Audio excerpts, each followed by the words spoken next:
An interception. Relo. What a remarkable drive, man. That's an All-American drive right here. It's not exactly unwarranted. Like, when you have a guy as that electric. The legend himself, the GOAT, Dre Crowell. Where my warm bottle movement at? That kills your argument right there. Anything can happen. This game is not over.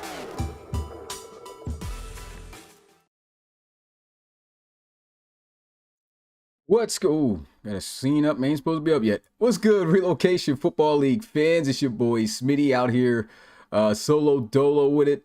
And let me go ahead and move this. Bill, unfortunately, able to make the podcast. Said he wouldn't be able to make it in time.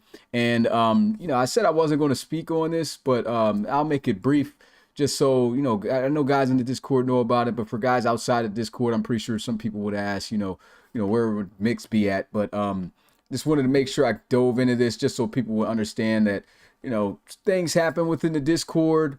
Me and him, you know, went at it verbally, unfortunately, you know, and, you know, things just took a turn for the worse in that department. And, you know, he's no longer with us, but I do want to say, you know, definitely not going to go unnoticed for, you know, the things in which he was able to provide within this league. You know, everyone's going to always remember the Snatchy and certain things like that that he brought within the league, even to coin the slogan, league first. He came up with that.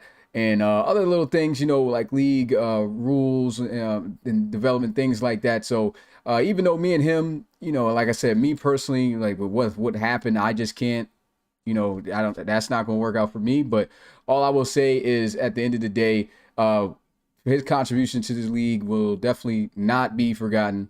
And, you know, I appreciate his time, you know, being here for whatever, you know, for everything he was able to, you know, help with the league. And for the long run, of course, you know, we're going to, you know, keep going.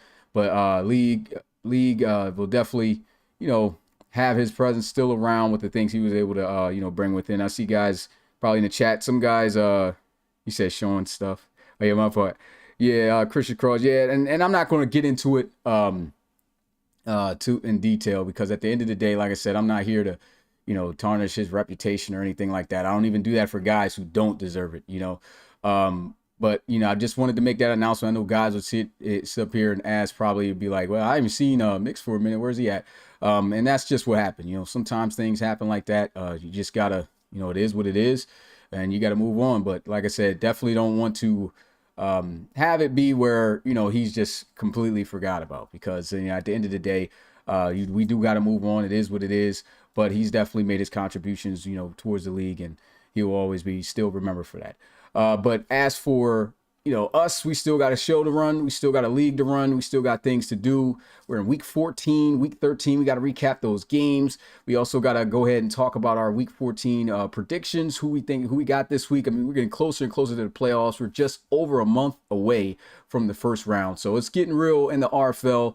And yeah, we'll go ahead and dive into those predictions. We're also going to be talking about Madden 24 because we definitely need to talk about the things that are coming with that game. It's kind of got me excited. I can't wait to talk about that. I even got what was up here was the email that I got, which I'll go more in depth on. And I got to fix this camera real fast. I don't know why it's got that little piece. Is bugging me.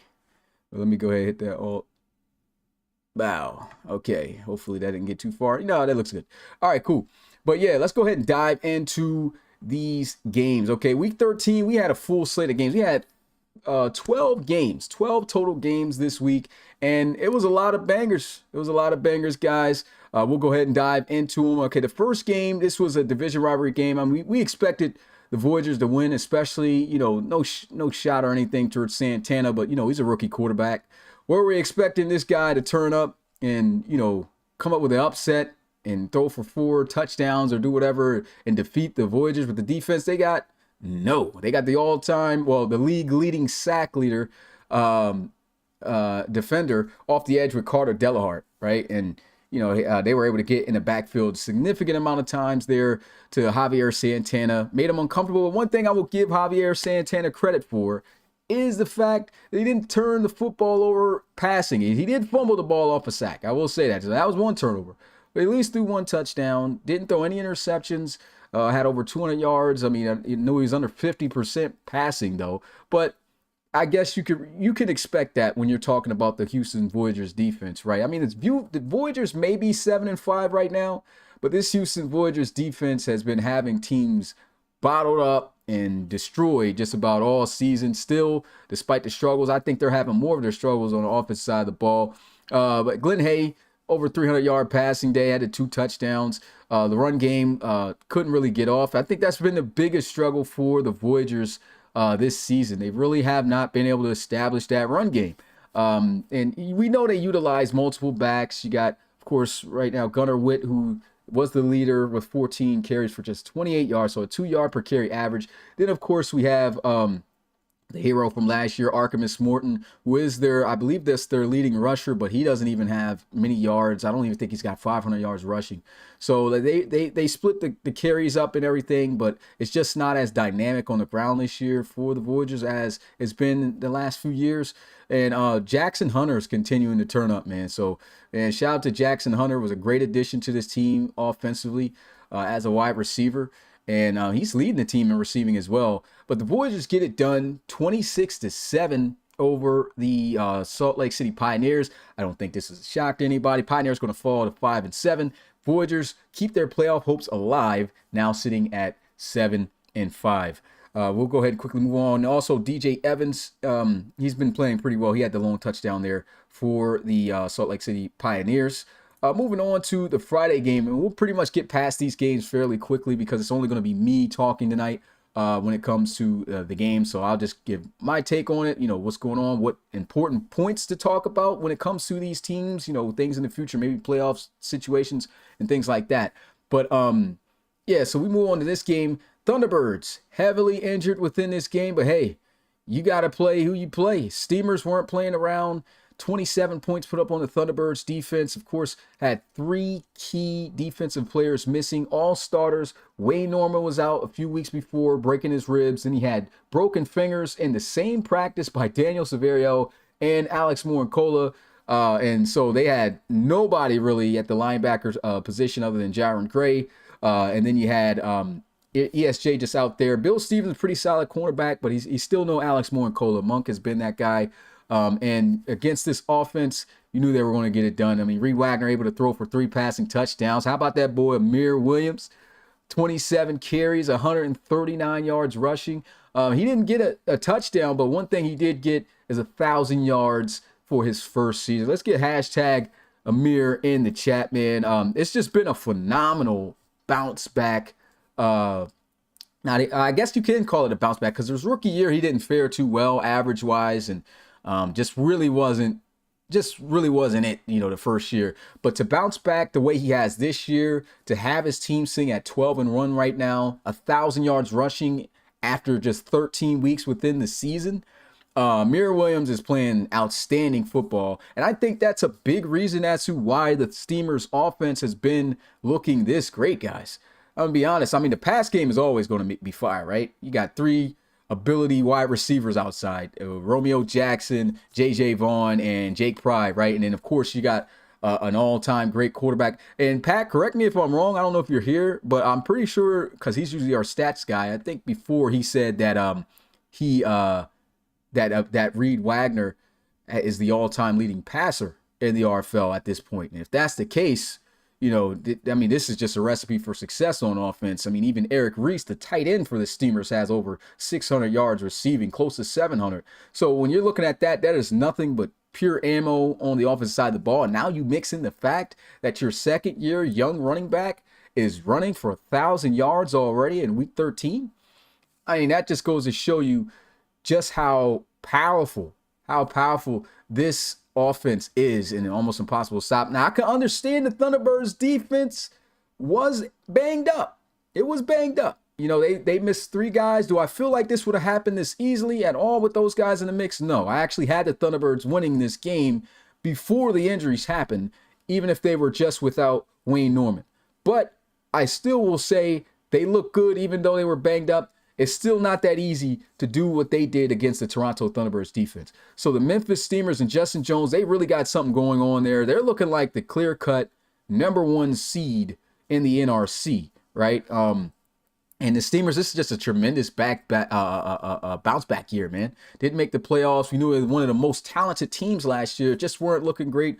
And, Justin Jones had a lot of situations going on with him where he just really wasn't able to get his hands on a team as we would have liked to see him have it in last year, because we all know the situation with him being in the military and everything. But look at the changes since he's been back. I mean, this has been a completely different team. And the defense, let's get hashtag #NahSon in the chat, because Nashawn Richardson is an absolute dog. He is hands down defensive player of the year in the NRC. And if we had a league defensive player of the year, it would be him.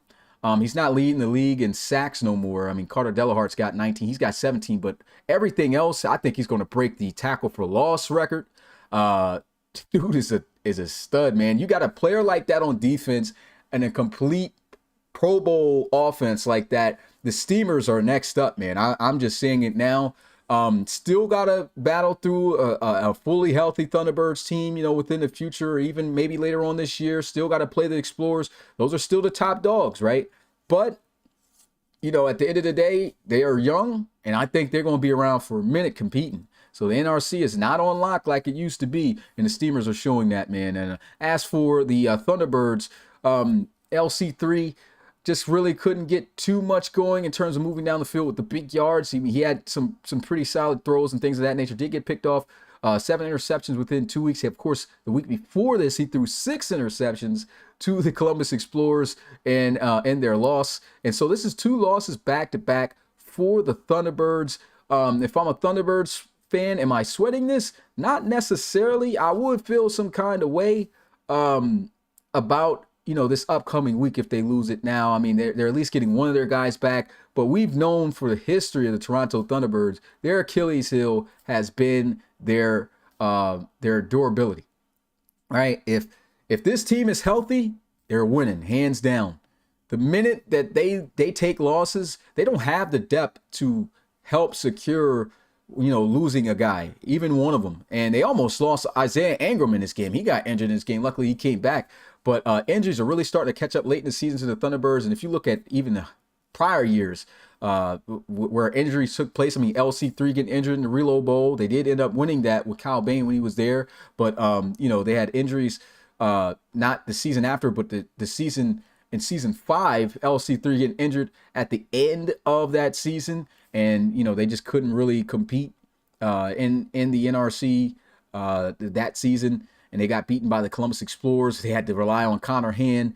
And, you look at situations where this team has failed, and it's been because they just don't have that depth. And they're going to need these guys to get healthy, because if not, teams like the Steamers and, of course, the Explorers, who are right there neck and neck with them, they're going to be able to get the job done. So we'll have to see if the injury bug stays around or if they can fix that. But at least they get a guy back next week. We'll see how things go with that. Then we get a look into the premier games as we first kicked off with the Cougars and the Huskies. This was a very important game.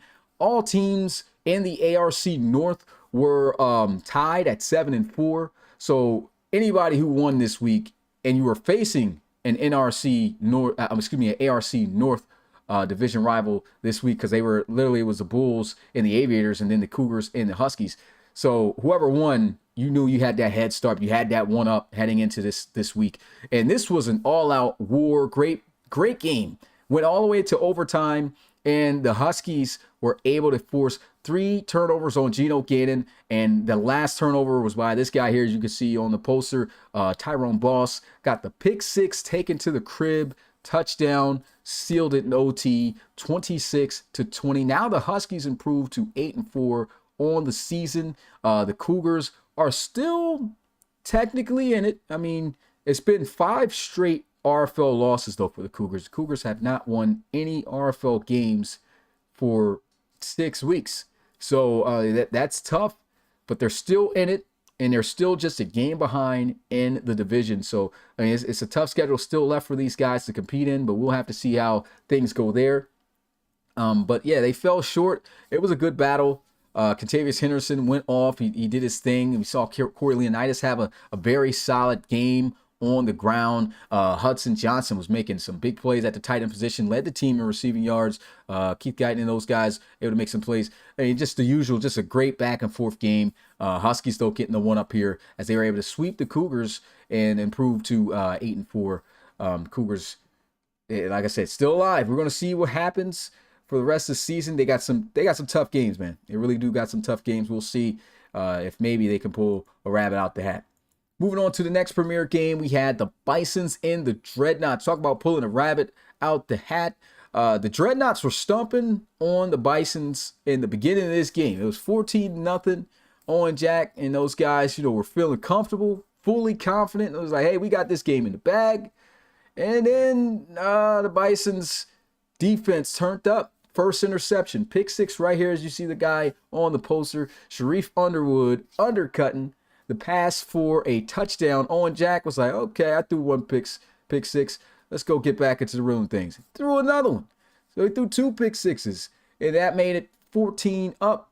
And then after that, he threw another interception later on within the game. So 3 interceptions on Owen Jack. The Bison's defense came alive at the right moment. And Joseph Torres, he had a pretty pedestrian game for the most part. But after it was clutch time, he was able to clutch out a game, and that's great to see for Joseph Torres, right? Because, as a CPU coach, I decided, I was like, look, man, and I've talked about this all the time in the podcast, guys.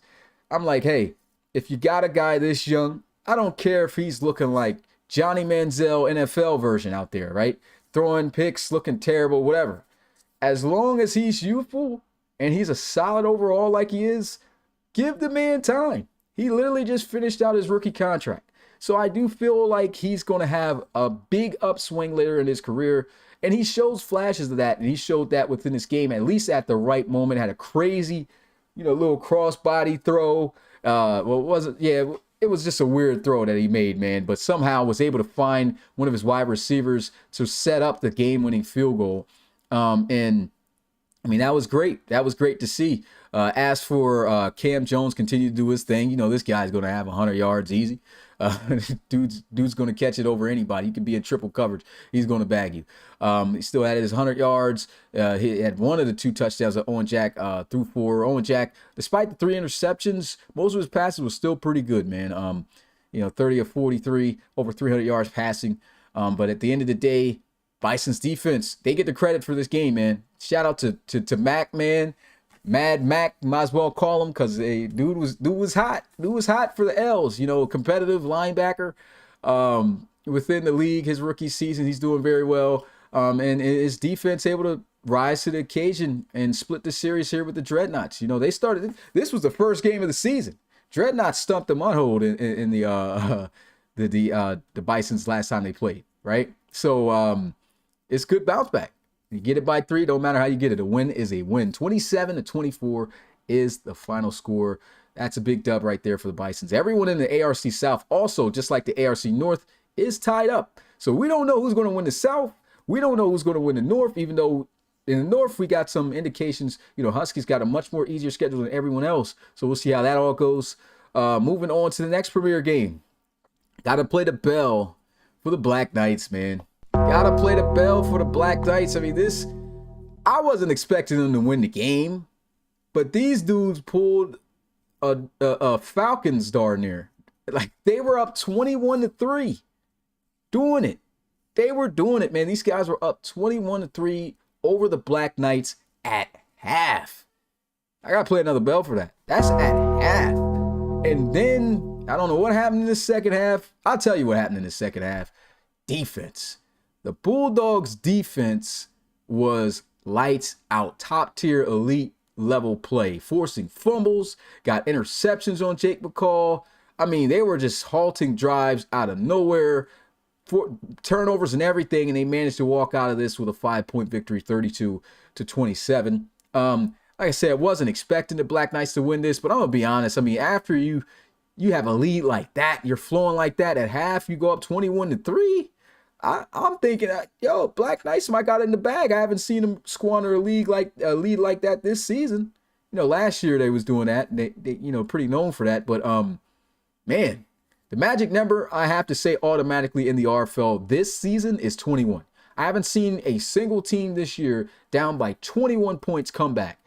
This was pretty close. This was 18, and the Bulldogs were able to get it done.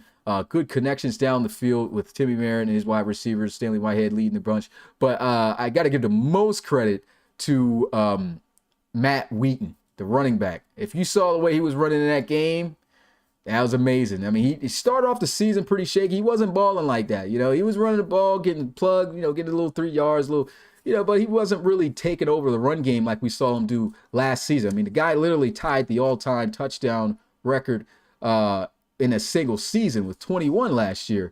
And unfortunately just could not break that. And this year, he just started off really slow. But you're starting to see him get back into form. You're really starting to see him switch it up, hit the guys with the moves. And this is all around down back. And he can hit you with the juke. He can truck you, hit that shoulder pad up on you. He can jump over you. He can do everything. He's just a well-balanced machine. And, he got it done over there in London, really kept the offense afloat.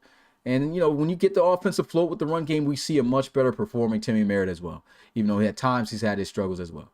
But, big win there for the Bulldogs. Are trying to keep up to try to compete for the ARC East, because the Celtic Tigers are running it right now. But the Bulldogs have a shot because they got to play the Celtic Tigers the final game of the season. And if they can win out up to that point, they got a shot. They got a shot. So let's go ahead and move on to the next premier game. Tough game for the Condors. Now both teams are 7-5 on the season. Crusaders able to win big by 17 here, 37-20. But look at the name on the quarterback's stats here. When Chase McCoy was in the game, it was 6-0. He let them down the field pretty frequently, but just could not get the touchdowns just as of yet. They were kicking field goals.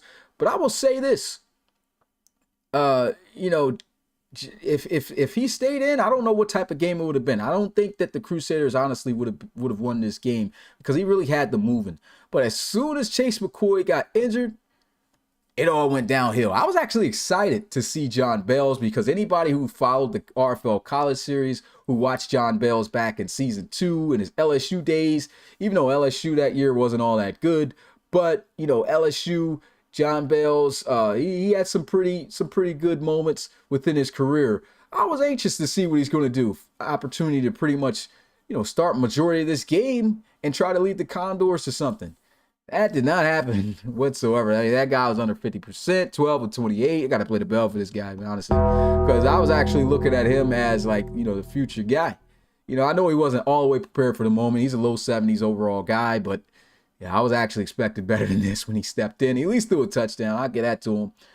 But he threw a pick, and it was under 50%. And honestly, against the Crusaders defense, that's not too good because the Crusaders defense is getting better, but it has not been a solid defense like that in the RFL, to be honest with you guys. And that's why Chase McCoy at first was having a good day. But I'll tell you who had a great day. Wakefield, Wake and Bake.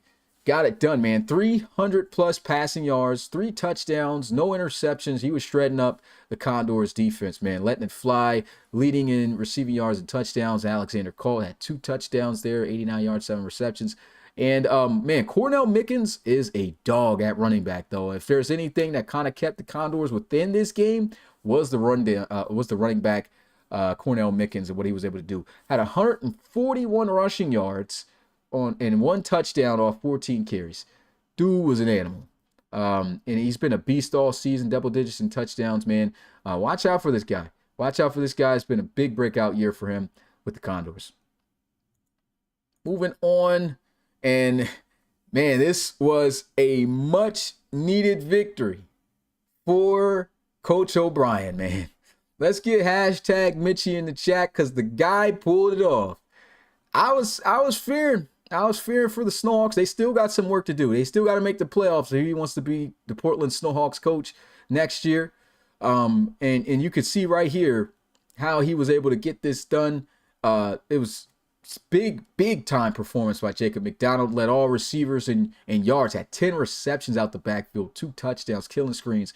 Like this guy, Jacob McDonald, when he goes off, he goes off. And he made contributions big time on the ground, through the air. He just did anything he had to do to win this game. and he had about half of Joseph Gillies' passing yards. So, I mean, this was completely dominated by him. The Snowhawks did an excellent job of containing Darius Martin. He didn't get off as much as he'd like. At least got a touchdown on the stat sheet, but that was about it. Latavian Worrell, still cautious with the football. Really great with protecting the football, not too many turnovers, but only one touchdown to go for it. And when you got Latavian Worrell limited and you find a way to shut down the run game, that's a recipe for success. I mean, it still was a close game for the Snowhawks, but the Snowhawks got it done. They needed this because if the Elks had won this game, I'm telling you guys, I think that would have been it for Mitch, because if the Snowhawks lost this, I don't think, and from Forbes calculations, I think he said there was literally no chance these guys could win the division. And at that point, if they did lose this game, they would have been 7-6. So if they were 7-6, I don't think they would even had much of a chance to make the playoffs, guys, and be honest with you. So this was a big win. Mitchie got it done, and his team's 8-5 right now. Still underneath the Elks. Elks do run the division, but it's all in their hands. And they got games I think that are winnable. So we'll see what the Elks do from here. Can they hold on to the NRC West, man? The West is looking crazy. How about the divisions in this year's season, man? Like, it's just been amazing how competitive games have been, how competitive, divisions are. We don't know who's going to win what, man. It's no clear cut. There's only a few teams only one has officially clinched their division as division champs already, which is the Memphis Steamers. But other than that, there's no other division out there in the RFL that is just like, okay, this team clear cut, they got it. So it's been a fantastic competitive season, to say the least. Moving on, big win once again there by the Snowhawks. But talk about a big win. I want to talk about the Red Dragons. Play the bell out there for the Armadillos, or as we like to say, or as I at least like to say from looking at the logo, the Austin Croissants. They got a croissant look wrapped up with the logo. But at the end of the day, I mean, the Armadillos got up to a big start, right, to their season. They ran into a beast. The Red Dragons, I'm going to say this right now, guys, and I kind of was saying this a few weeks ago in podcast, but I am going to say it right now. This Red Dragons team is looking like the championship teams that won. I don't know if anybody knows this, but for anybody who hasn't looked too much into RFL history about the Red Dragons is the only team in RFL history that have made the playoffs that has never lost. They're the only team in the RFL as well that has more than one championship. They are red hot right now. Pun intended. Red Dragons are red hot. And they absolutely own the Armadillos 45-10.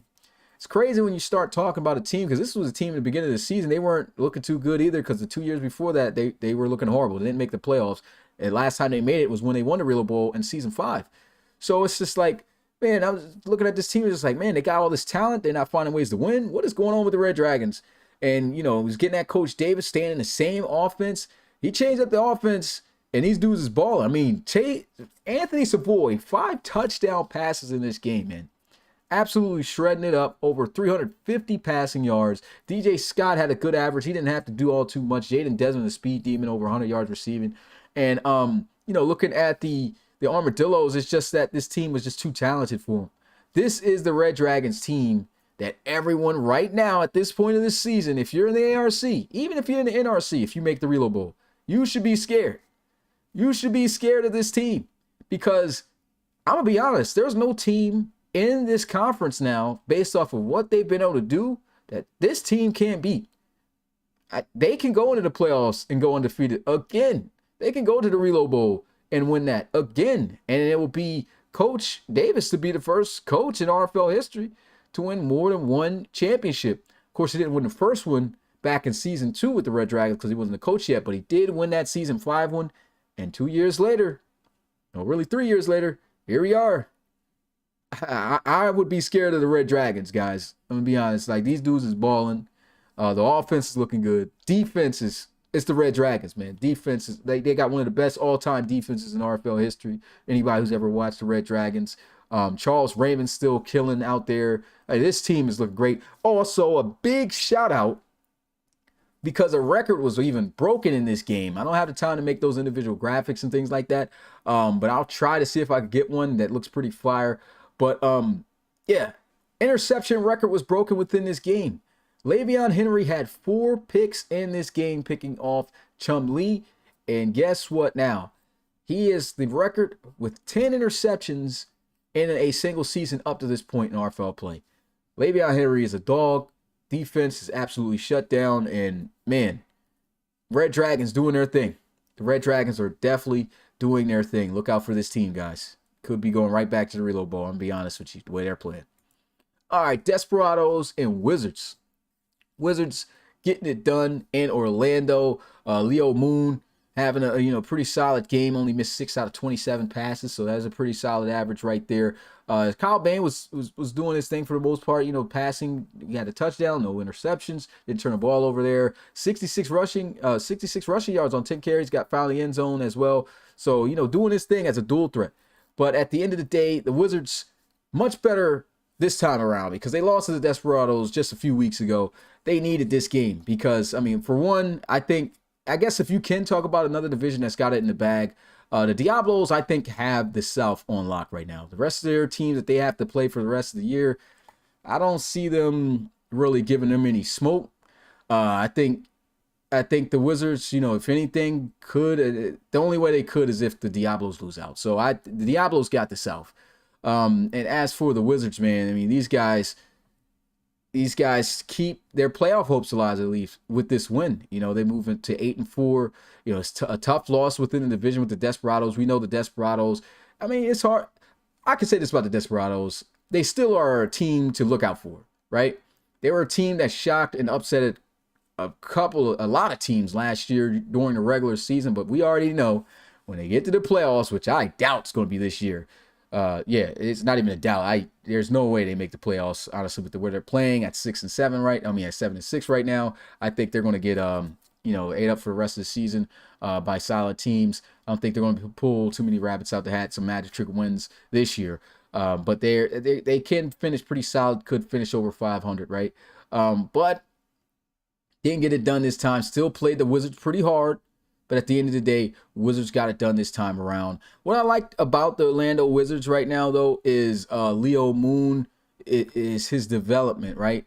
Is that you're seeing what's happening. He's starting to really trying to come into his own. This is what they put him out on the field for, right? Waited an entire year. Second year comes out. It's not going to be all, candy canes, rainbows, whatever you want to say for a second year thinking, oh, that's enough to be able to beat teams down now. We've seen the struggles of Leo Moon this year. But he seems to be getting at least more into character and, getting an identity for himself in his offense and better, within week to week. So I can't wait to see what his ceiling's going to be. Probably could have his first playoff run this year. We'll have to see, but that was a big one. They needed that. All right, the Monarchs and the Gunners. Heartbreak City for Houston, man. Got to play the bell. For the Gunners. Oh yeah, I got to read into some of these comments. He says Kyle Bain having more rushing yards than Tavion Hall. Yeah, he actually Tavion Hall I think had 2 more rushing yards than he did, and Tavion Hall didn't get too many carries within that game. But Kyle Bain, even though he's 2 yards behind, he was the only one who had the touchdown. So I just put him in the rushing category. So whoever looks better on the sheet, I usually just put on there. But yeah, as for the Gunners, they needed this win really bad, man. They pretty much had to win out to have a really good, legit shot. Well, not even win out. If they had won this game and been able to win out the rest of their games and at least steal one from the Steamers and Explorers who they have in the last 2 games of the season, they would have had a legit shot to still go back to the playoffs. But they needed to sweep the Monarchs. In the first game, it was close, but no cigar. Monarchs found a way to get it done. James Ramos, I got the wrong record for the Monarchs on this right now. They are not 8-4. That's what they were coming into the game. They are 9-4 on the season. And they get it done, man, 23-15. Gunners fall at 500 at 6-6. Preston Schrader's highly accurate within this game, 30 of 34, to almost 300 yards passing at 290, 2 touchdowns. Run game by Donovan Rhodes was great. He was able to rush for over 1,000 yards from this game as well. So big shout out to him. Oh yeah, I want to give a shout out to Trey Drain, man. Kid was balling. Rookie was eating. Let's get hashtag TD3 in the chat for Trey Drain. because coach was talking about having him more so in the start. A lot of I think he left him out there, or at least moved him to number 2. But he was eating 7 receptions, 101 yards. Trey Drain was showing that he could run some routes there, and he was working some good corners out there. So I'm gonna be honest, Trey Drain, you got something, man. You got something, Coach Ramos. You got something out there with that kid. Monarchs continuing to impress, right? Continuing to impress.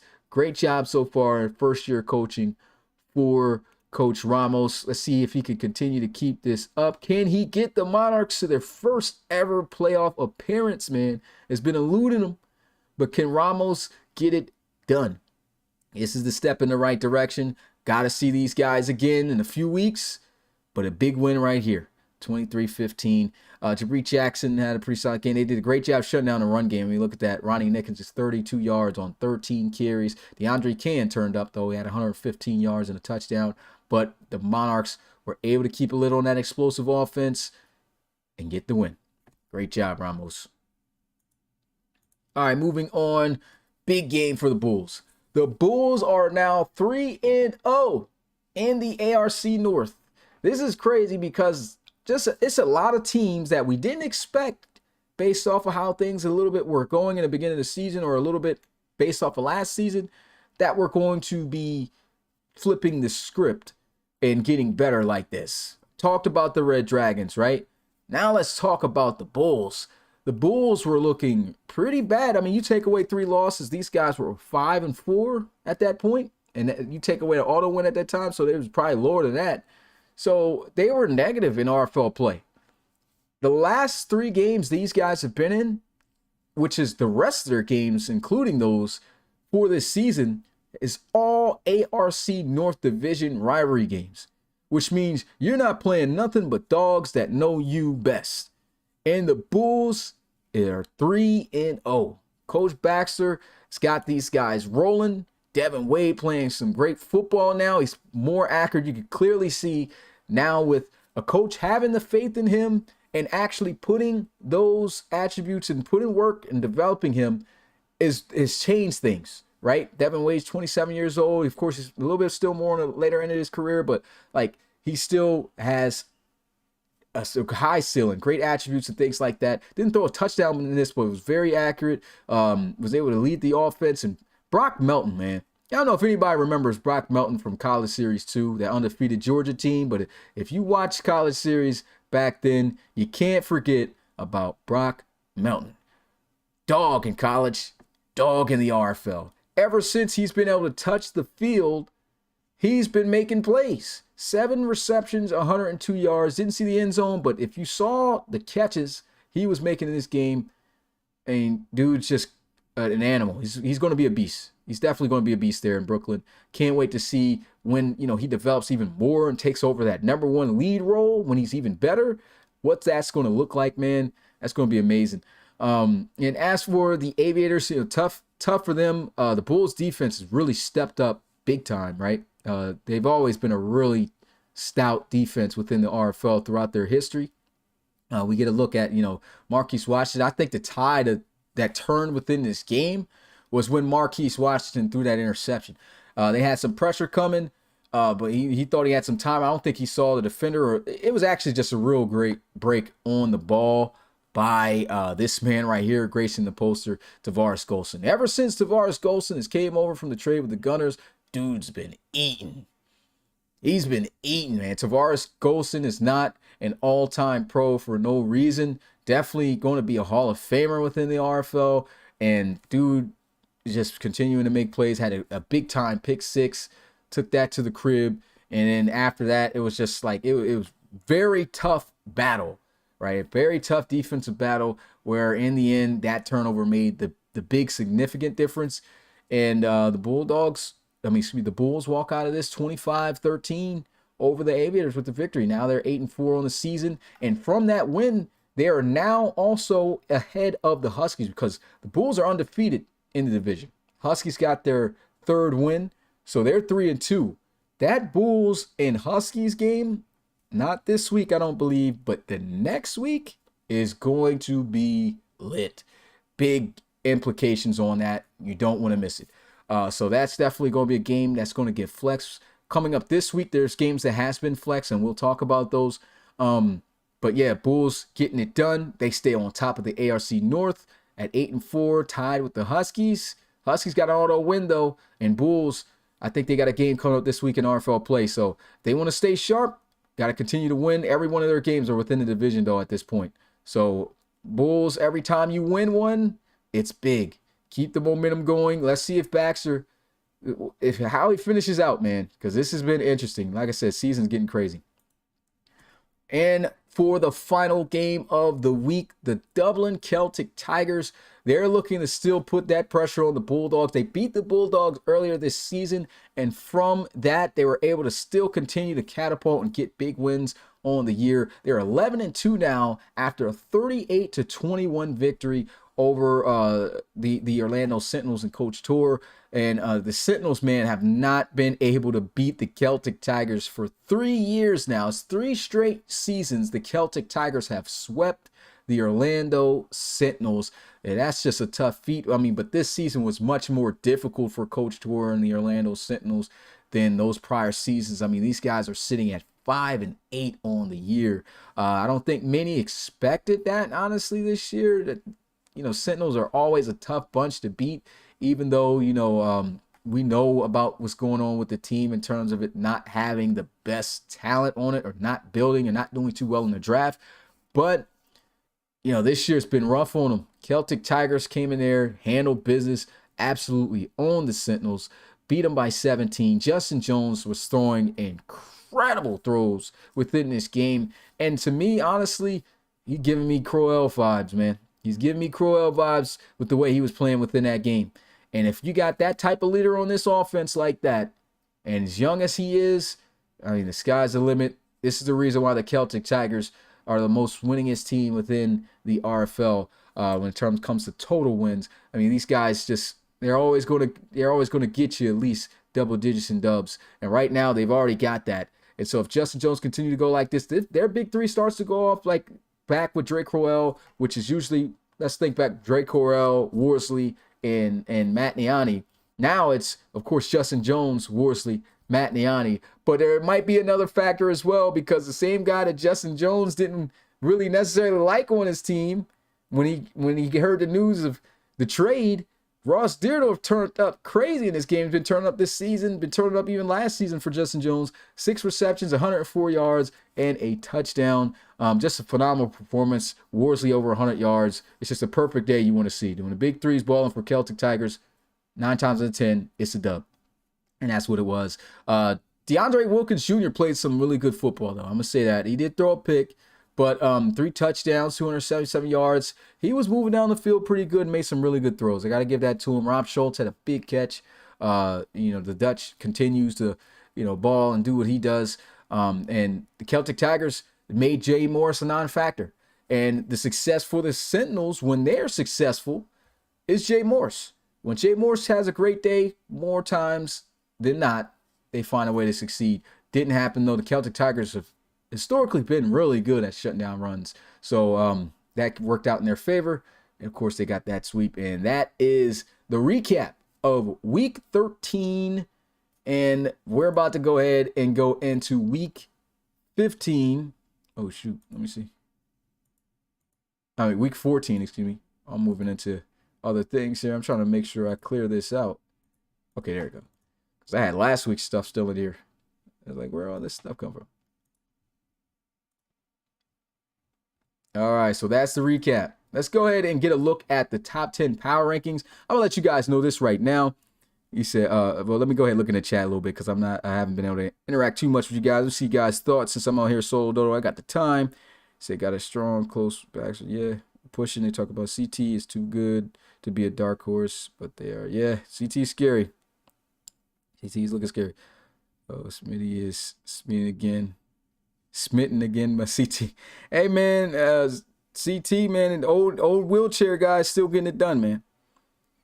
He said, boy, got that GOAT knowledge. He said, detail. Y'all boys, man. He going into last week games. Yeah, I think we're caught up on this stuff. All right, so let's go ahead and get a look at this top 10 power rankings moving into this week. Only thing that changed is the number 2 and the number 3 spot. Due to the victory, the Steamers were able to get over the Thunderbirds. Thunderbirds now drop down to 3. Steamers move up to the number 2 team now in the RFL, and they still have a game against the Explorers, man. That game's going to be fire. Hopefully no injuries within that one. I want 100% health on both sides because that should be an absolute banger. And we'll really see, is the Steamers that team? I mean, they are, honestly, they're that team right now, but are they that team? Like, I'm talking about that with the caps and in bold, underlined, all that, highlighted. Are they that team that doesn't have to worry about the Thunderbirds or the Explorers? I mean, of course, you got to worry about it, but I mean, walking into it where you're just like, okay, we're playing these guys. Not like how most teams are, where they're just like, oh, man, it's Thunderbirds this week, man. We need a miracle. I don't know if the Steamers have to do all that, you know. Got the dub, even though, like I said, it was a wounded Thunderbirds team. At the end of the day, they still look very solid. And where they're really going to get tested is that Explorers game. So we switched. So that's the only thing that switched. Everything stayed the same. And everything stayed the same because the Celtic Tigers got their win. Diablos didn't play. They got the auto win. Bulldogs got their win. Riverhogs, Red Dragons was dominant. And the Riverhawks, though, didn't play, so I couldn't really gauge. I would say this, though. I do have the Riverhawks and the Red Dragons kind of neck and neck. Like, I feel like I can flip them, but I still want to see more out of the Red Dragons because they've really been playing great, but so has the Riverhawks, you know. So we'll see how that goes. Whoever wins that division, things like that, we'll see. Because right now the Riverhawks are leading that. Monarchs were able to get their win, so they stay. And then the Bulls able to get their win, so they stay. So it really wasn't anything to change here. Gracing the poster is Nashawn Richardson. Let's get another Nasun in the chat. My guy is eating, man. He is eating. Absolute dog defensive tackle. I think this is the best defensive tackle in the RFL. I'm going to say it. In my opinion, Nashawn Richardson is the best defensive tackle in the RFL, hands down, this year. And I think he will be in the future. But yeah, that's our top 10. Just to even say it all out: Explorers 1, Steamers 2, Thunderbirds 3, Celtic Tigers 4, Diablos 5, Bulldogs 6, Riverhawks 7, Red Dragons 8, Monarchs 9, and Bulls 10. That is your top 10 Smitty power rankings. Yay. All right, so we're going to go ahead and move on to the upcoming schedule, guys. All right. Now we got 3 less games than we had this past week, okay? So 9 games instead of 12. When I go into the okay, here we go. I'm trying to find the spreads in the Discord. And I don't know if Mitch here? Mitch and Forbes, is somebody here? One of those guys, because I didn't see if guys been keeping up with the bets, man. I've been putting the spreads down and everything, and I see some guys were betting and then they stopped, but they haven't been getting reactions. So I don't know if the guys have been getting paid out for wins or losses.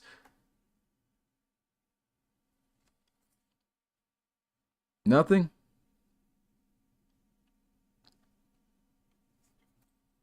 I need to make sure. So let me know if any of those here. So what's been going on with that, Mitch? Like, have these been getting paid out, or because I don't see that there was any reactions or any payouts or checks for a minute. So I'll check it. Yeah, check it at that. We'll talk about it probably after tonight's stream or something. But all right, let's go ahead and dive into these games, man. Looking at the spreads for this week, we start off 8 p.m. Eastern. The Orlando Wizards taking on the Mexico City Diablos. This is the first time out of the 2 times they're going to meet today as NRC South Division rivals. And I've got the Diablos winning by 4 or more points. This would be huge for the Wizards if they could find a way to win and even sweep them next time they play, because that can keep them in the loop of potentially competing for division. And even if not, still can make the playoffs. So big game for the Wizards. Do I think they're going to get it done, though? No, I really don't think so, because what it's going to come down to, in my opinion, is the play of Leo Moon. And the way that this Diablos defense has been this season, man, I just don't think the kid is going to be able to handle that defense. I mean, too talented, got good corners out there, a beast of a front seven. He's going to have pressure coming at him at all times. And we've seen he's a young developing quarterback. I don't know if he can handle that defense. And then the way that Lane Kearney has been since becoming a Mexico City Diablo on offense, I think the Wizards can try to stand it with him a little bit. Leo Moon has developed.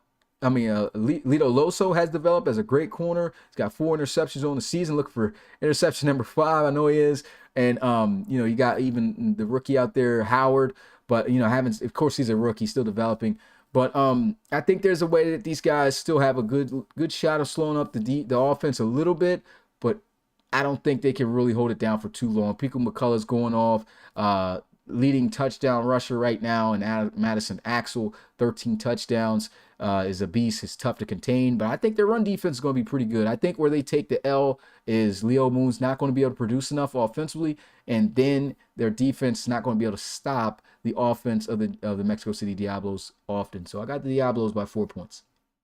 All right, revenge game right here for Coach Nicholson and the Explorers. They took their second loss of the season to the Chicago Tigers. It was a huge upset this year. And now they got to go in Chicago and beat Kai Cash and the Tigers down. That's going to be tough to do that over there. Chicago, it's not like, the Tigers have been playing some really good football. And I've seen some guys comment and say in the Discord, was like, yo, did you know that the Tigers are 9-3 right now? I did know because I was, of course, keeping up with it. But, if I wasn't and somebody told me that, would I believe it? No. The Tigers have been playing some good football this year, man. They're trying to be in their first playoff appearance as well, like the London Monarchs. It'll be crazy if both of those guys can make it. Right now, they are sitting in that seat. In that seat, can they hold it, though, is the question. The Chicago Tigers, though, will they get the sweep on the Explorers? No, I don't think they're going to get it done, man. But the Tigers do play the Explorers tough. They play everyone in the division tough, man. It's not easy to beat the Tigers, even though they end up on the losing end of things for the most part. I got the Explorers by 4 more points, but we'll see what those mighty Tigers can do. Are they really going to be able to hold it down? Can they sweep the Columbus Explorers? That would be crazy if they get it done, but I doubt that Coach Nicholson is going to let that slide this time around. So I'm going to take the Explorers. All right, game number 1. We only got 4 premier games. Excuse the sound there. Something came up on Creative Cloud. But, the Black Knights and the Aviators. Black Knights, these guys, McCall is praying for wins, man, because it's been a great start for the Black Knights the first half of the season. Now they got to really get some more tougher competition towards the end. And, just came off a tough loss to the Bulldogs. Aviators have been struggling this season as well. They're 7-5. It's a chance, but to be honest, I'm taking the Aviators. I got them by 4 at home to Black Knights. Nah, I don't see them getting it done. They can play it tough, though, and that's why I give them the 4-point spread there. All right, game number 2 at the 1 p.m. slot with the Black Knights and Aviators is the Pioneers and the Dreadnoughts. I got the Dreadnoughts here. I think this is the highest spread of the week. Most games, in my opinion, I feel can be very competitive. But I'm going with the Dreadnoughts by 6 points against the Salt Lake City Pioneers. Tough loss they had last week against the Bisons. Off that game-winning field goal. It was a tough game mainly for Owen Jack. But I think he could be able to turn things around. You still have a young rookie quarterback in Santana, which gives you even more of an advantage and a chance to win. So we'll see. I got the the Dreadnoughts, though, to win that game. All right, we get into the 4 p.m. slot, and we got the Lancers and the Condors. I'm taking the Condors, man. Tough loss to the Crusaders. Guess what? Chase McCoy ain't all the way out. He went down for that game, but he's not down for the count for any additional weeks. He's back. He's ready to rock in Sacramento, hold it down, beat the Lancers, do all of that. And so I think, especially with the way they've been struggling on defense, the way that, of course, the situation, once again, another young quarterback is involved with Joseph Fontanez. I don't see them getting it done. I think the the Condors get it done at home by 4 or more points. So I'm taking the Condies on that. And the last game on the 4 p.m. slot, we have the Shamrocks and the Gunners. And this is tough on the Gunners, man, because Shamrocks beat the Gunners earlier this season back in like week 5. And honestly, if the Gunners had got that win then, they would still be in talks of potentially making the playoffs. The first half of the season just started out extremely slow for them. You look back at the way they're playing now. If they were to go back and play those teams in which they lost to, like the Desperados, the Tigers, the Shamrocks, I think they win all 3, to be honest. The defense hasn't played too good, though. I'm going to say that. But that's not the reality right now, the Gunners. But I'm going to take the Gunners this week. I think the Gunners still technically keep their playoff hopes alive, but now they've got no choice but to win out in order to make the playoffs or have a shot. And, yeah, I'm going to take the Gunners by 3. Last time they played, of course, the Shamrocks won. And we still got to see what more they can prove. Can they still be that good team? I don't know. We're going to find out this Saturday, but I'm going to take them.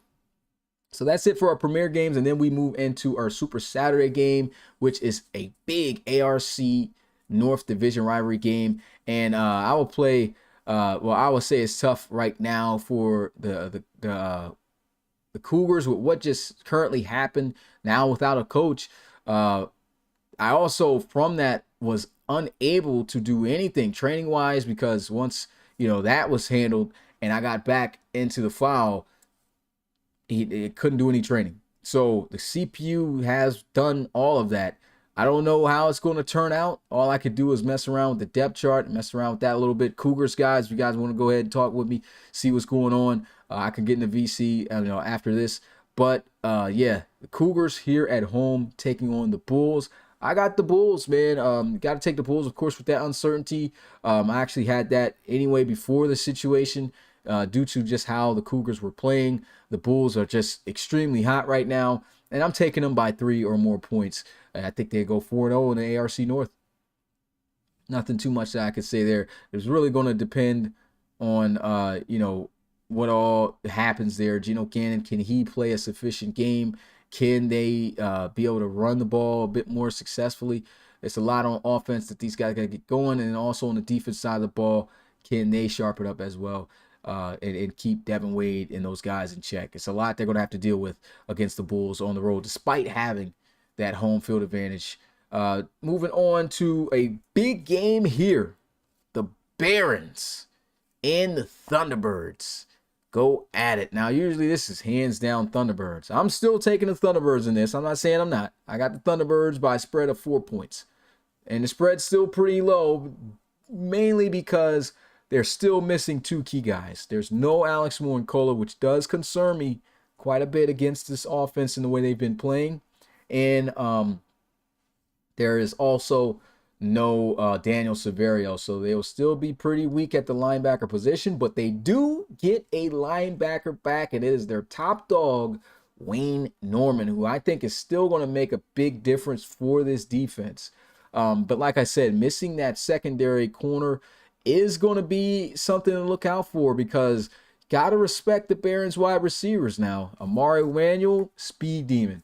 We already know that's going to be the matchup with Eric Straughter. That's going to be fire.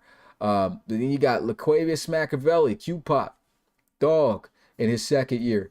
Over 800 yards receiving. And then even the young guy who came from Houston with the Gunners, Marcus Young, all speed. These guys can move. These guys can make play. They can catch the ball anywhere. Jump ball, short pass, medium, deep pass. They're going to get it done. So it does concern me with that secondary on how the Thunderbirds are going to be able to keep up with all that. But it's still the Thunderbirds defense. You get Wayne Norman back.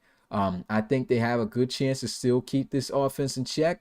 And it's really going to depend on what the Thunderbirds offense does because the last few weeks they've been looking very shaky. There hasn't been any injuries in that department, and yet they still haven't been able to perform. Although they played 2 of the top defenses within the league.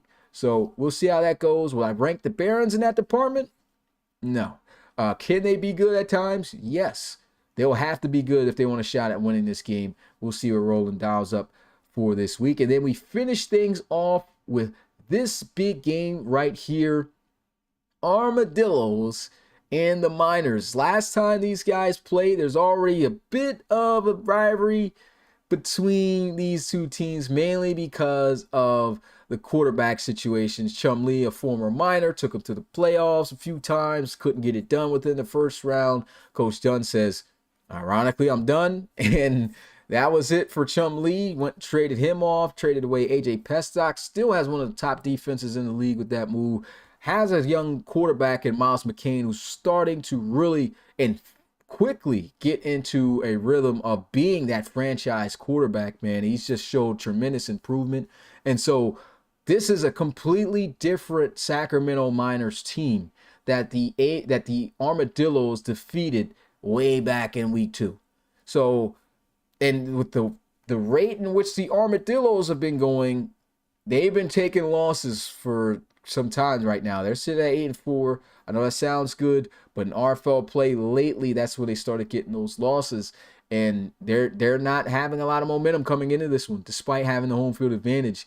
I am going to take the Miners. I got the Miners winning this one in Austin over the Armadillos by 3 or more points. So yeah, that's going to be a big game to watch. That's going to close us out. And of course, due to the situation which I spoke on earlier, without having Mix here anymore, I will be calling all the games. Okay, so I'll get back to calling. You know, Thursday, Monday, every game that you see up here. That's our primetime game where we usually call them. I'm just going to be in the booth calling those things, guys. So just like old times, I guess you could say. So that's the time these games will get played. I did have it where it's a 6 o'clock, it says, for the Monday thing, but that's inaccurate. It's going to be at 8 o'clock, guys. So that's the time that those games will be. And then look at all these teams that are in bye week that's going to get wins. Big bye win for the Huskies that they are going to have. Big situation with the Bisons as well. Just looking at some teams that got some bye wins that really need it. I'm not sure. Baxter, you got an auto win this week? Or you got a bye week? I think it's an auto win. If it is, that's big for the I messed up there. Bulls shouldn't even be on here. They're playing the Cougars. Okay, that's an L for me. Play the bell. Red Dragons, huge for them, but also huge for the Riverhogs. They got an auto win. I know both of those teams got auto wins this week. So they're going to be 10-3 heading into next week. That's big. Steamers, I think that's a bye week for them. Bulldogs, auto win, needed. They needed to keep up with the Celtic Tigers. Celtic Tigers have an auto win as well. That's the team I forgot to put on here. That should have been in place of the Bulls. Yeah, that's the main ones that I could see right there.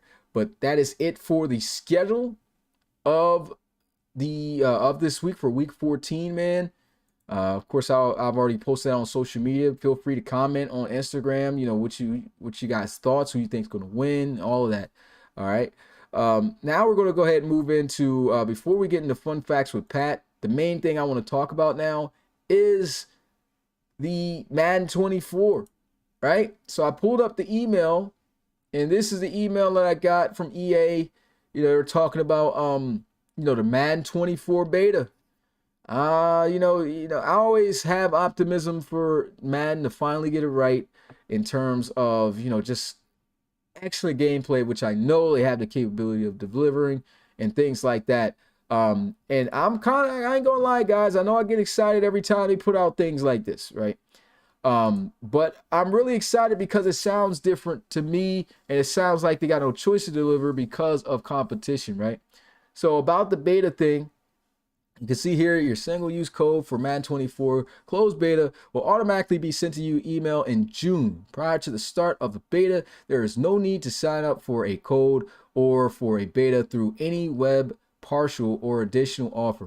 You must be 18 and all that to participate or in the closed beta. Closed beta is only available in the US and Canada, in addition to PlayStation 5, Xbox, and hear this out, guys. I mean, they don't got it here. I don't know why they don't have it here. It says the closed beta will now be, they didn't include PC, but I heard that I saw something else. I think it was Eric Rayweather that had a video even saying that PC is going to get the new version of Madden 24. I'm going to say this, guys.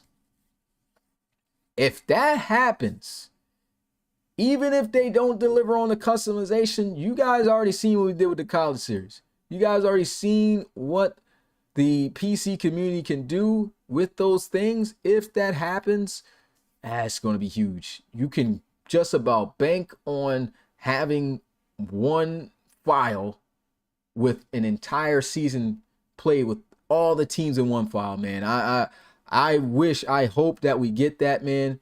And I'm gonna tell you what gets me excited about that is this next section right here where it talks about the commissioner tools. It says our team has been expediting. I'm tripping, right? Expediting. Let me play the bell for myself. I don't know why I'm blinking on this word. That's terrible. But anyway, I got exposed with that word. But it says, well, at the end of the day, they're working fast. I guess that's what it said. Work on to give franchise commissioners more customization settings with a goal of delivering more control over their leagues. We've gotten feedback from franchise players and community experts and generating and prioritizing several new settings. There will be plenty more specifics to more as we get closer to Madden 24. I'm going to say this, guy, expediting. Yeah, I don't know. I should have known that was expediting. I was about to say it, but I feel like I was wrong. But I guess it was right. But yeah, that gives me a lot of hope. I'm going to tell you right now, that gives me a lot of hope. Because if they're talking about more control over your leagues, we saw the little stuff from before, how they talked about commission tools where you probably could reverse games and stuff like that. Even all that stuff will be great for the RFL.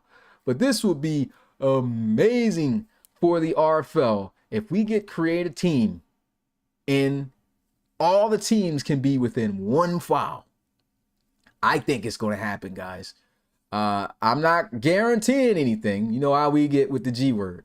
I'm not going to use the G word. But I can tell you this, I am very optimistic about there being some form of create a team. And if it's not, they'll at least still use the Relo options with the logos. So that way, even if they do that, if they allow us to edit the uniforms and things like that, change up the teams, change up the city, and just have us use the same logos we've been using anyway, man, season 9 is going to be fire in the RFL.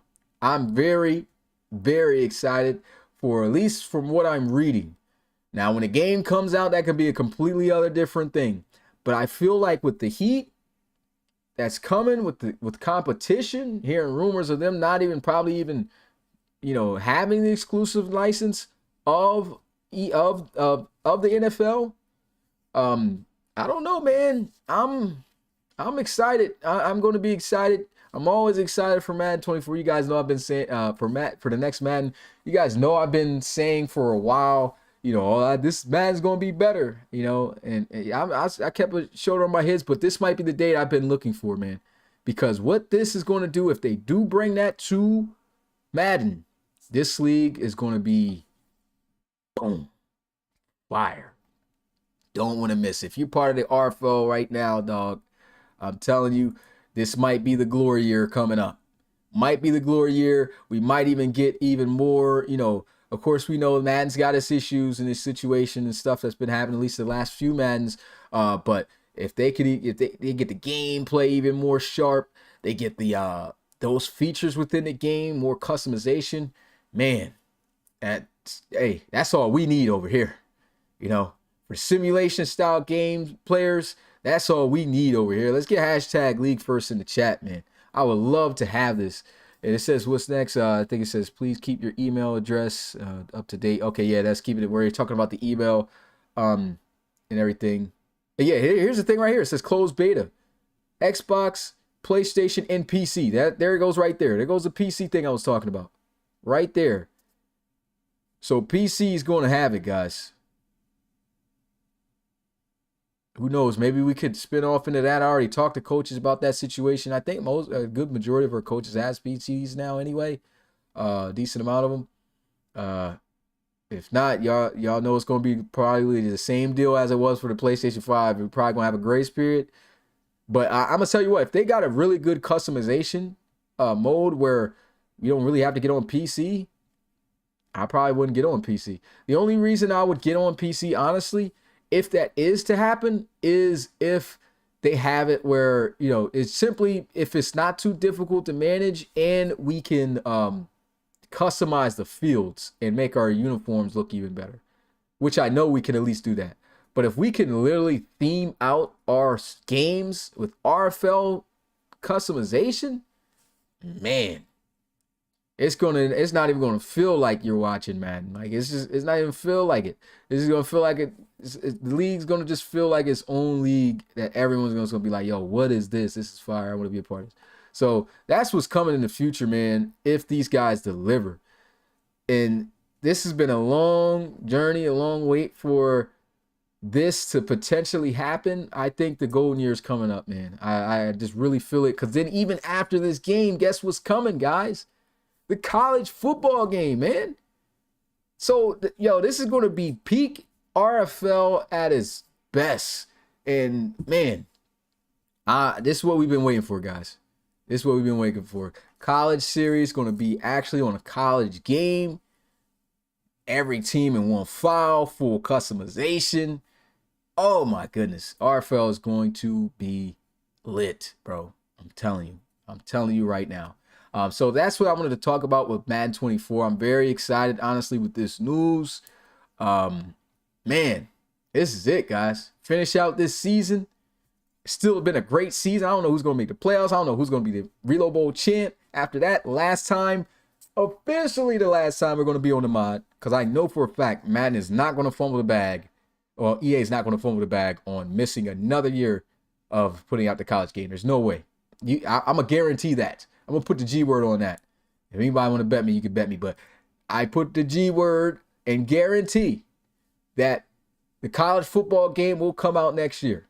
And that will be the last official time we have to deal with the mod. Even though, you know, guys complain about the mod, it still hasn't been all too bad. Of course, the play calls and certain things that happen within the game, you know, we've been seeing the same version of the game for a while. But, you know, shout out to Creed 2 who's helped out with that. We'll see what happens with that. I don't think I jinxed it this time, guys. I really don't think I jinxed it this time. I hope I didn't. But I guess oh yeah, let's get into the fun facts with Pat, guys. And then we're going to get into the open questions. All right, so let's go get it. Question number 1. Which team has forced the most turnovers so far in RFL Season 8?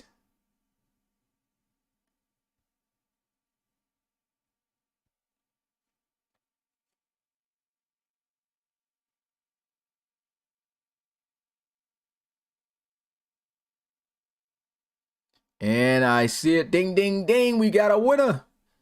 It is the San Diego Red Dragons, which Miles McKean was able to answer first, I believe. Yeah, I don't see anything ahead that said that. So the Red Dragons have 24. Explorers are right behind them with 23. And then you have the Wizards, Thunderbirds, and Sentinels at 21 for a three-way tie for third place. So 500 reloads going to Mr. Miles McCain. He said, don't forget the other thing, Smitty. Yeah, I'll save that for the end of this stream. No, I said the end of the stream. For the end of this segment here. Question number 2. Last time the Explorers played the Tigers, who had a 38-yard touchdown reception to break the game open? Not going to give you guys too much time for this.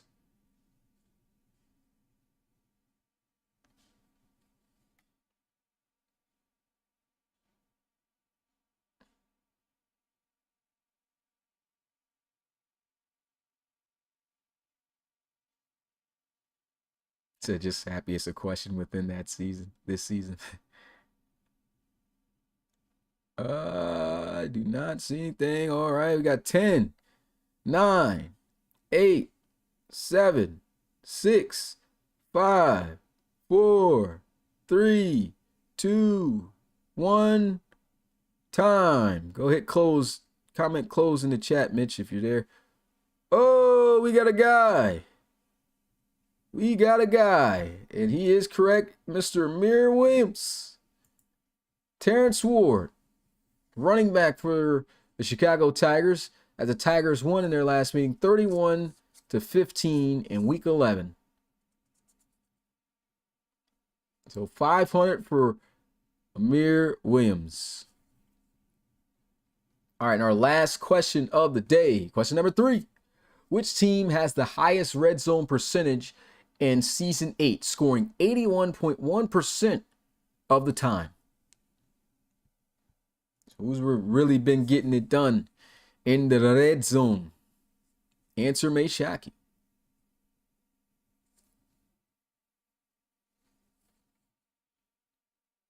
Not seeing it yet.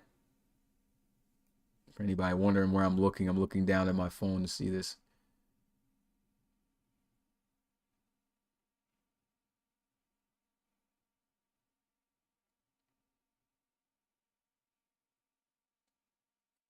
Countdown's getting close.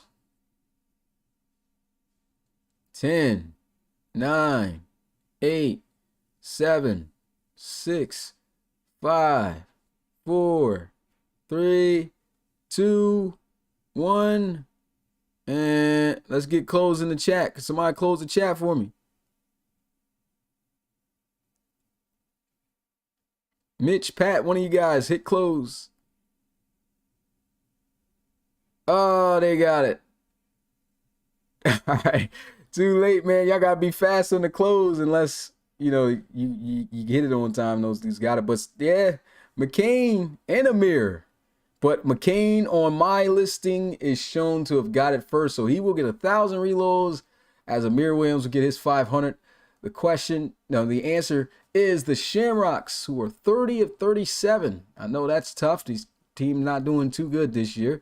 They're 6-6, but they are the most efficient in the red zone.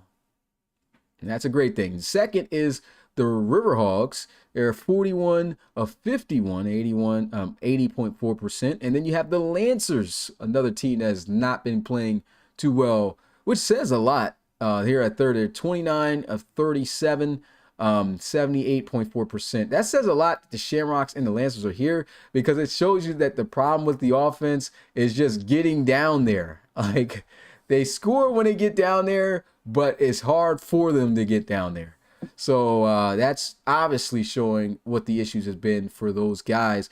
And as much as he got the question marks in the chat, he's been talking about how his team just can't finish in the red zone, but literally has the second highest finish rate in the red zone than all the teams in the RFL, man, with 80.4%. And that's crazy. It's mind-blowing, isn't it? Yeah, that's wild. But yeah, that's it for the questions. And before we get into open questions, what Mitch was bringing up earlier, we're going to go ahead and talk about what you guys have an opportunity to win tomorrow. Let me go ahead and put something up so you guys can see. Yeah, what you guys have to win tomorrow. Let's do top 10. Tomorrow for some reload bucks. You want some big reload bucks? I'm going to tell you how it goes. It's the NFL draft tomorrow. And also, I forgot to announce this. This is something on the schedule. Let me bring the schedule back up. The first game, it was a suggestion to move this game up an hour early. So I will be calling the Wizards and Diablos game at 7, not 8. Okay? I will move that game up. I'll just have to edit the poster and put that up there for you guys. But yeah, that game will be at 7 o'clock because the NFL draft actually takes place at 8. I want you guys, of course, to watch that. I'm going to be honest, I haven't kept up on none of these prospects. I know a decent amount. I don't even know if I can say a decent amount. All I know is about the guys they've been talking about, like Will Levis, Anthony Richardson, CJ Stroud, Bryson Young. Those are all quarterbacks, though. I really don't know about too much of anybody else in this draft. I have not kept up with that. But if you can name and get correct out of the top 10 picks in the draft, then you can get reload bucks. You will get it even if you will get reload bucks even if you get one. But this is how the payout's going to work, right? So if you could get up to 1 or 4 correct, that's how many reload bucks you'll get in hundreds. So you get 1 correct, 100. 2 correct, 200. 3, 300, 4, 400. If you manage to get 5 correct, that turns into double, all the way up from 9. So you get 5 correct, 500, double it, 1,000 reloads for you for 5 correct draft picks. It don't matter the order, as long as you get that many correct, that's how many reloads you get. And so it doubles. So 600, if you get 6 right, it is 1,200 reload. 1,200 reloads, all the way up to 9, which 900 will get you 3,600 reloads. So if you get 90% of the draft correct on your guesses, then you can win 3,600 reloads. If you get a 10 out of 10, you get 5,000 reloads. So that's how it's rocking. Just to get a little challenge for you guys for this upcoming draft. We can enjoy it maybe together in VC. Like I said, I haven't been watching anything in terms of the draft like that. But, maybe we can hop in VC after the game or something, after I'm done taking pictures, and just see who gets what right, for the first 10 picks. But, yeah, shout out to Mitch for suggesting that as well. He had brought that up in the front office, and I was just like, you know what? Yeah, let's go with that. He said, big bucks, no whammies. Here, I got this. I'm going to get this. Okay, McCain feels like he's going to get 10 out of 10. And there's no limit. So whoever, it's not a limit of the amount of people who gets what reloads. If you go, like, say if 10 people somehow get 10 out of 10 right, 10 people will get 5,000 reloads.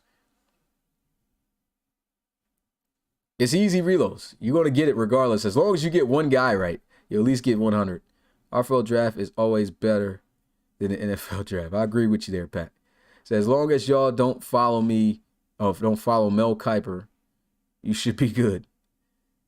This is, so where do we put the, we're going to make a channel for the picks, Christian. So look out for that channel. It says read battery load management. Now I'm going to max out my reload upgrades and still have waste reloads. So what we're going to do for this, well, I guess, yeah, you could use these. You definitely can use these reloads. We still got upgrades left. So, yeah, it's very good. It's a Smitty. Picks in here, wrap or picks to the exact team. Oh, yeah, because anything can happen, too. That's tough. So, what's the solution to if a trick, if a pick in the top 10 gets traded, Mitch? Trying to think. I mean, there's no way we could really. Hopefully, it stays at 10.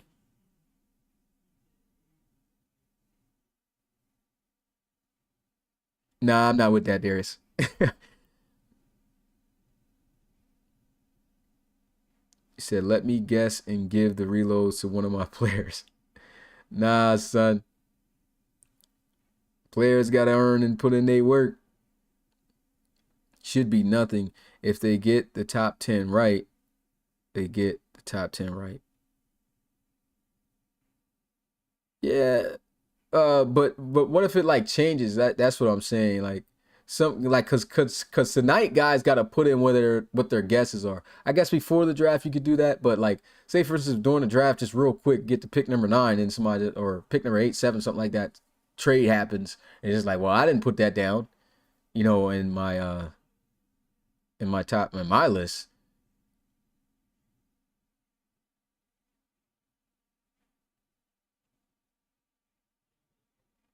Regardless of team, top 10 is top 10. Oh no, it's not working. It's not like that, guys. I'm talking about top 10. Well, I guess I could be generous to that, but Mitch, you meant the top 10 as terms of you had to get the player and the team correct.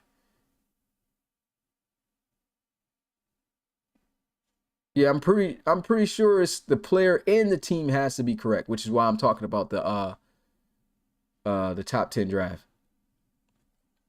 Yeah, okay, yeah. That's how it should be. Because I'm about to say, if you name the top 10, that's kind of easy for guys to get that.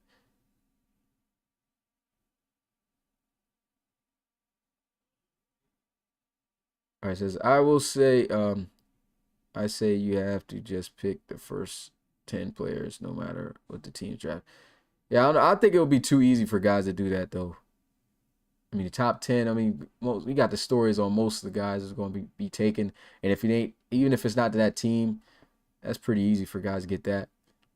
It says, is it too late to make yourself a college player in the RFL draft? No, it is not. If you're deemed eligible, or do you need to wait until next season? So what happens after the season is over, RFL draft, we don't have a 2-year or 2 years having to have played clause like the NFL has.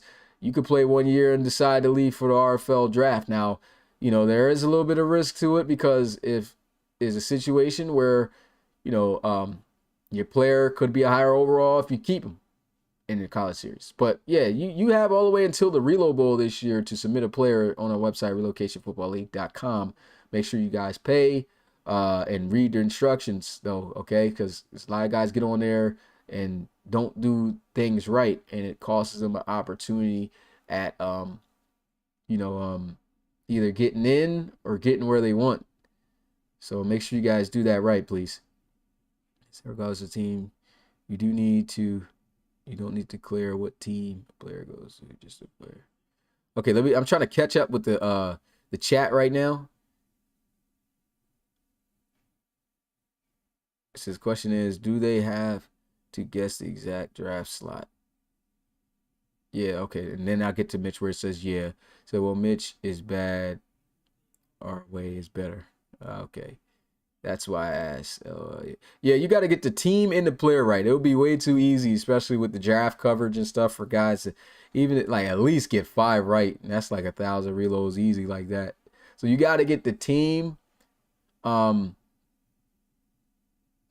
I guess what I can make it a little bit easier in, because I'm not just going to have it where it's just the player picked and within the top 10. You have to pick the player in or at least the right spot, right? So even if the pick does get traded, if you could still land a player, I guess, they're trading up for or something like that, then you could, that's going to get you one correct. But you can't just choose who you think's going to fall within the top 10. I think it should be if I say someone is getting taken at 1. Okay, yeah. Well, if we are going to do it like this, make it if you get 10 out of 10, the teams you get 10K. No.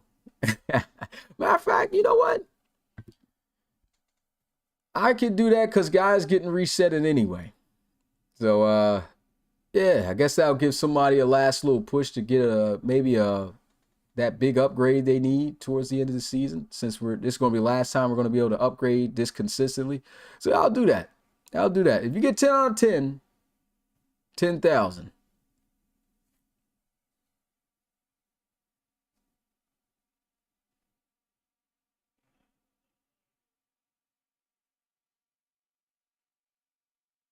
And it says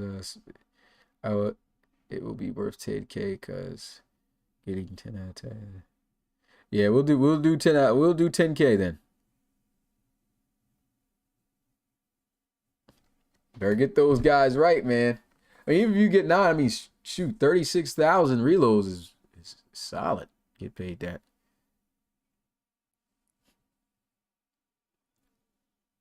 So you get 10 out of 10. Get out of here, Hodge. Hodge, talk about getting stingy. Now you getting greedy. Talk about 100K.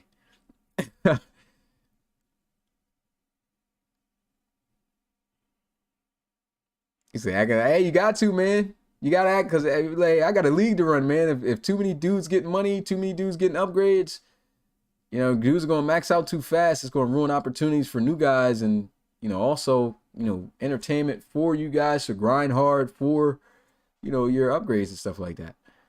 So, yeah, I take those reload bucks very serious, like they coming out of my pocket. But now I'll leave it open to you guys. Anything you guys want to talk about, feel free, to chat, to post in the chat. I'll listen and try to respond live here based on the question as best as I can. And now at least I could put the chat up here so I can stop looking down. Okay, cool. I'm trying to center it so I'm looking at the screen here. Jumping in VC after this? Yes, I can. I got to do a stream for Frankie for his premiere game. I won't be able to stream that to you guys because you guys got to see it on Saturday. It says may just upload a screenshot of our mock draft, our mocks before the draft. May we just I mean, yeah. Nobody, remember, nothing can be edited, guys. So do not edit nothing. If it's a screenshot, that's actually probably better. Excuse me. Depending on how you post it up, you know, we could just easily see that. You can tell that didn't get edited. And we'll work out a time and stuff like that. So at least 4 teams in top 10 are looking to possibly trade up or down. So it's going to be tough. Yeah, it's going to be, like I said, I did think that it would be tough. I do think it will be a little bit tough, guys, if trades happen. But as long as you pick, you know, just pick a player, I don't think it, yeah, it's going to be tough.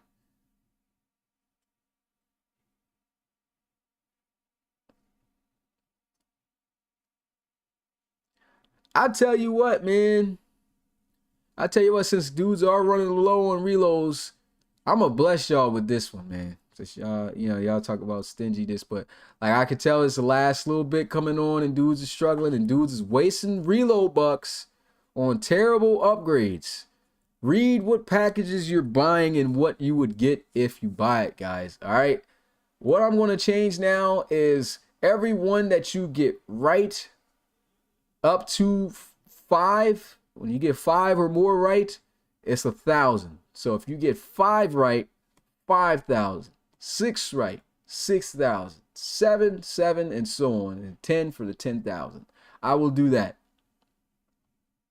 But 1 to 4 is just 100, 200, 300, 400.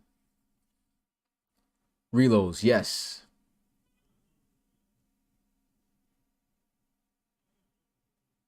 Because with the trades that could potentially happen, I'm going to go do that. He said, finna head out a stimulus check. The college series player, can I still upgrade? Not right now. I mean, yeah, you can when your season happens. So, like, right now you can't upgrade. You can only upgrade your player when you're in season. So right now, only RFL players can upgrade their player. When the college series comes, that's when you guys can upgrade your player in college. So that's how it works. And this is why we tell college series players to tune into the RFL games and earn your reloads as much as possible, because you got a head start. You get an entire season of reload collecting. Like, that could help you out tremendously. You don't even got to really spend it on your player in college either. You can save that for the season, because you don't get resetted like the rest of the community until your first RFL season ends. So you could be stacking up reloads to get your player right. So yeah, for in case Sean, I don't know how, I see you around from time to time, or anybody who's a college series player for this year, show up to the games, get those reloads, man, because you're missing out on a big opportunity to really help improve your player. And this is going to be the last year where guys are going to be able to upgrade their players every 2 weeks, because of course it's the league's been moving a little bit too fast with those upgrades. So now we're cutting back on that. You're going to do it once a month like coaches have to do with their focus player upgrades, that the ones that are on Patreon. You're gonna want to get them reloads, man. You're gonna want to get those reloads up, and it's gonna help people save to buy better packages too, since they have to hold on to them longer. So many guys just paying for 15K tier 1 packages when you could have waited a few weeks or the next upgrade, then use that to get something that actually benefits you. And Lord, we get my hands. Let me get my hands on these real. If I hit 87 last minute, that'll be crazy. I want 85.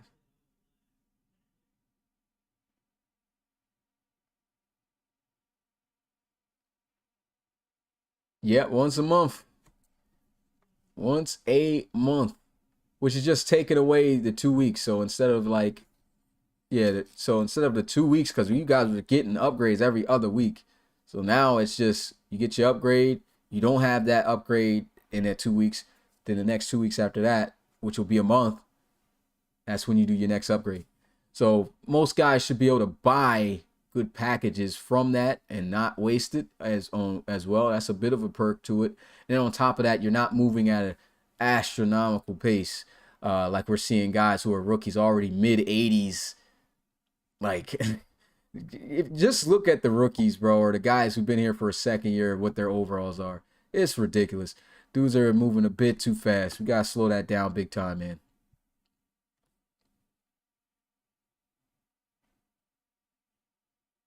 Okay, Reese says, how will the coaching of the Cougars for the remainder? Oh, are you saying who? Who will the coaching? Oh, I guess how will the coaching for the Cougars for the remainder of the season? Question mark. I'm guessing you're saying who. This will be me. Will you treat them like any other CPU team or not? Yeah, I mean I have to. So yeah, I'll treat them just like I do with the other CPU teams, like the Cougars. I mean, like the Celtic Tigers, Thunderbirds, those teams that you guys swear I only give the love to. But yeah, treat them just like any other team at that point. Like I said, really, if you really want interaction, guys, like as a player on a CPU team, do what the Thunderbirds and stuff have been doing. Like these guys constantly communicate with me, or at least reach out to me, just talk to see what's going on with the team. What do you think about doing? I could be doing that for other CPU teams too, but like, those guys don't reach out to me often. So it's like, depending on how involved you are with the team, that's how much I can, talk with you to let you know what's going on to help out your experience. But if you're just doing, I got too many teams to sit here and then reach out to you guys to see if you're going to get, see if I'm going to get a response. I don't have the time for that. You have to reach out to me and let me know, like, hey, and don't be one of those guys asking me for playing time, because I will air you out, man. I'm going to air you out, especially if you've been in the league for a few years now and you ain't been hitting those reloads and you could have been on the field. Man, I hate when guys do that. Just get your bag up, man. Get your bag. I can't even tell you guys how many players could be on the field, could have been on the field right now as user players if they had just got on the reloads when they first came in the league. They dudes get drafted, now they Hollywood. They get their money and they just like, I'm good.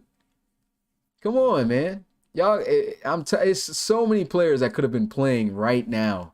Literally, it's ridiculous. Yeah, I'm in this stream in 5 minutes. Once I see some questions, because I know I got to stream Frankie's game.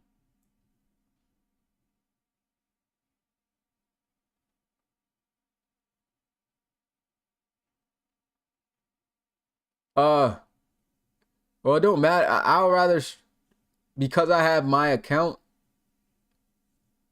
I'll stream it from the Pioneers. It don't matter. I think if I don't have your account on file, Frankie, which I'm not sure, because sometimes I have to delete some off because I have so many and then bring them back on. But if I don't have your account on the file, then I'm going to just stream off the Pioneers, because you can't make any substitutions anyway on Premier Games. So, yeah.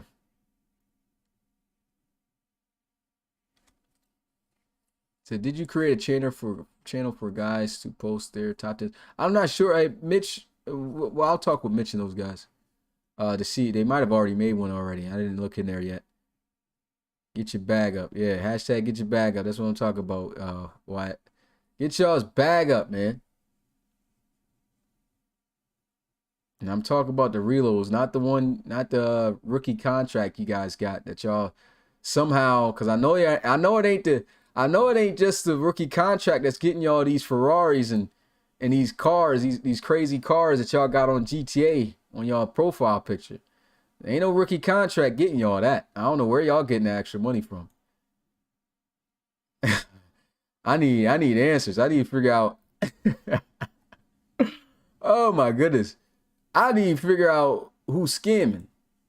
Yeah, look, CP right on cue with me. I'll be scamming. Yeah. Somebody's scamming, doing some extra stuff. Somebody's selling dreams. It says, or you have to become, or have one of you guys become a coach. It's a lot that comes with coaching, man. So make sure if you try to think about doing that, you prepare for it, because it's not something easy. You gotta know what you're doing and fees to it. You gotta make sure you're able to cover all that. When are RFL announcer tryouts?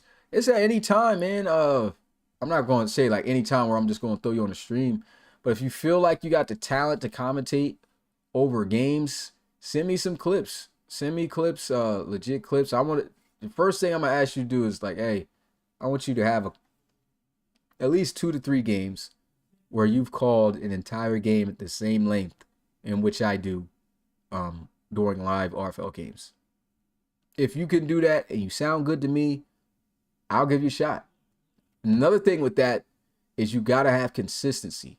So if you're just a guy who's just going to come on like, I'll do it this week, 3 weeks later or something like that, you only do it one time, stuff like that, there's no consistency, then I can't have you on. You also got to be knowledgeable about the league. So Pat, like if you're looking and getting into that, I know you're knowledgeable about the league and things like that. You know how to get around with the access to stuff.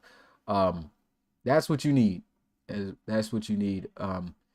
You do need to also be able to stream too.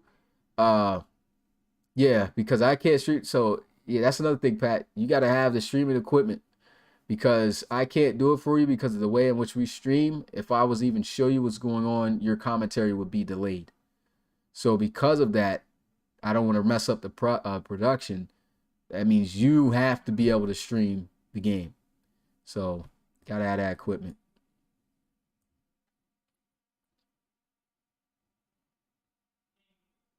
All right, I'll take 2 more questions, man. I'm behind on it. If anybody in the Discord got anything, man, just pull up on me. I'll be in VC. I'll be in VC in there. It says car dealerships got them in the nastiest 360 deal. Max, man, maxed out, and I still want all the reloads possible. They put their rookie contract all on black at the Russian roulette table. It says, yeah, you guys got me bagging up, man. Sam Hurd style. Let's see if anybody got any legit questions here. You guys just in roast mode right now. He said, what about having special guests on with you, Smitty? Yeah, I got to work on that, because I'm really trying to figure out how to transition from, because I know Bill even told me about, the, when it comes to, recapping the games. I do want to make sure that we're touching base on the games and stuff in a good way. But I do need to make it a little bit faster so we can open up things for segments. But sometimes it gets hard to make those segments because you got to have time to make whatever sub-graphics and things for that. So I'm just trying to think about what to do. And like, if it's guys looking to try to get on, maybe they have to make their own graphics in a certain way, and or something like that if they want to talk about it. But I'm definitely working on sprucing up the podcast a little bit. I'm thinking about definitely changing this, overlay, the layout. I've been working on something, but it's not all the way there yet, but it's coming. But with that being said, I gotta hurry up and stream this final premiere game here for Frankie. So I'll make sure I get that done. And I appreciate all you guys, man, tuning into the podcast, man. Thank you guys. If you haven't already, make sure you smash that like button before you roll out of here. I need to start saying that more so throughout the podcast, because we had over 40, close to 50 guys still watching live, that were watching live at one point. So appreciate you guys for that. Helps out the channel. Get leaked first in the chat. And I will see you guys tomorrow for the first game at 7 p.m. Eastern. Wizards, Diablos in the booth. I'll see you guys then. Peace.